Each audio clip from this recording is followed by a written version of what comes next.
గౌరవనీయులు కొనిదాల పవన్ కళ్యాణ్ గారు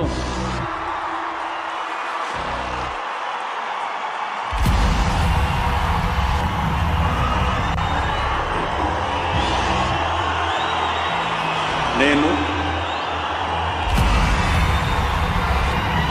కొనిదల పవన్ కళ్యాణ్ అనే నేను శాసనం ద్వారా నిర్మితమైన భారత రాజ్యాంగం పట్ల నిజమైన విశ్వాసం విధేయత చూపుతానని, భారతదేశ సార్వభౌమాధికారాన్ని సమగ్రతని కాపాడుతానని, ఆంధ్రప్రదేశ్ రాష్ట్ర మంత్రిగా నా కర్తవ్యాలను శ్రద్ధతో